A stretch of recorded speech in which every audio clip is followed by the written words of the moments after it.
Assalamualaikum warahmatullahi wabarakatuh. Perkenalkan, nama saya Amelia Cantika. Saya dari Prodi Sarjana Terapan Keperawatan dan Profesi Nurse Poltekkes Kemenkes Bengkulu.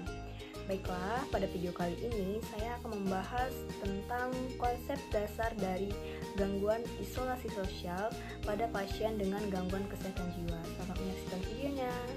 Yang pertama yang akan saya bahas yaitu adalah definisi dari isolasi sosial.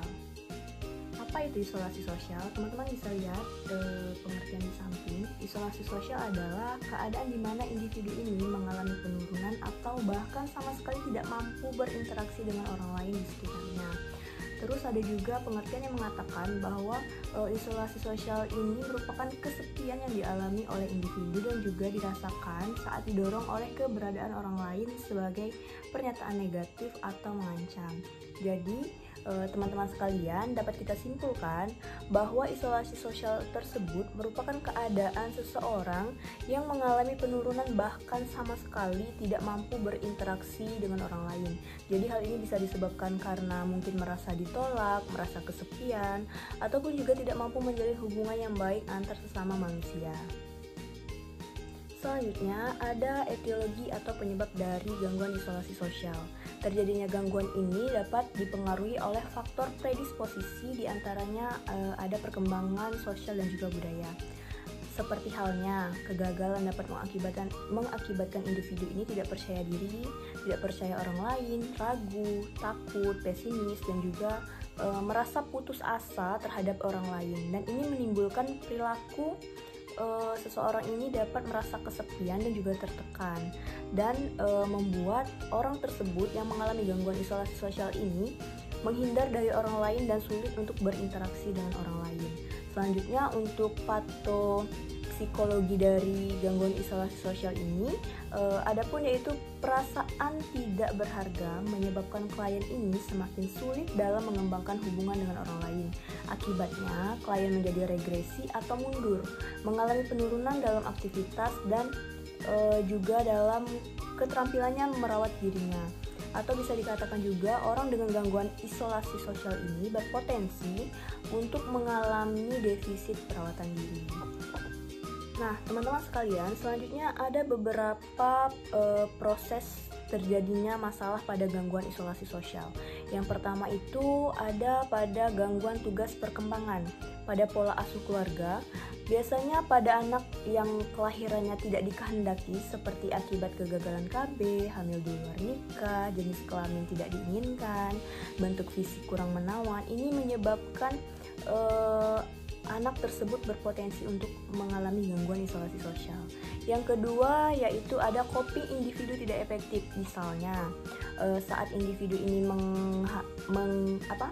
mengalami kegagalan, dia ini merasa bahwa dirinya itu memiliki ketidakberdayaan dan tidak mampu untuk menghadapi kenyataan. Jadi dia lebih sering berdiam diri di kamar dan sangat sulit untuk berinteraksi dengan orang lain.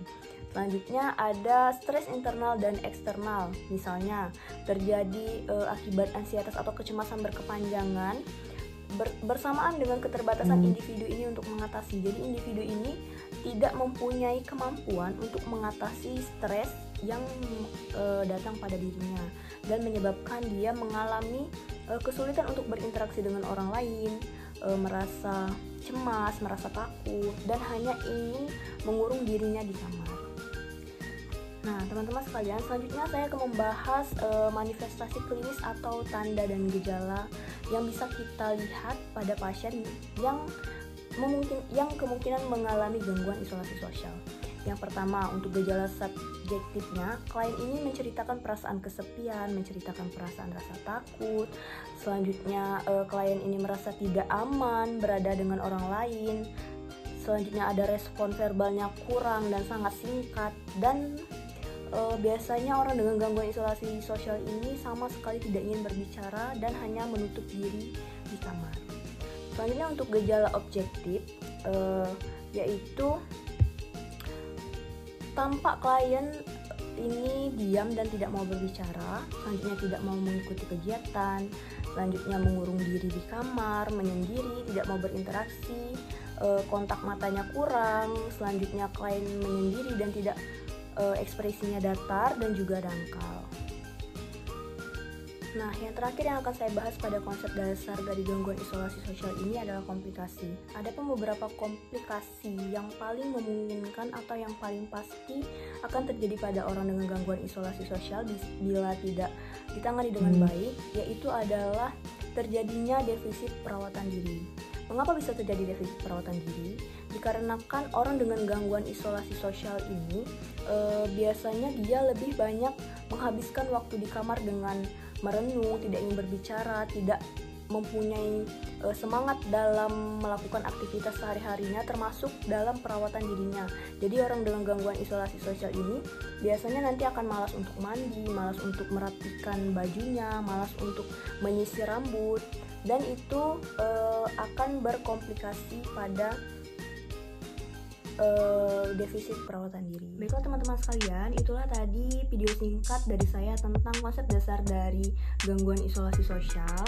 Semoga videonya bermanfaat. Jangan lupa like, komen, dan subscribe. Bye bye.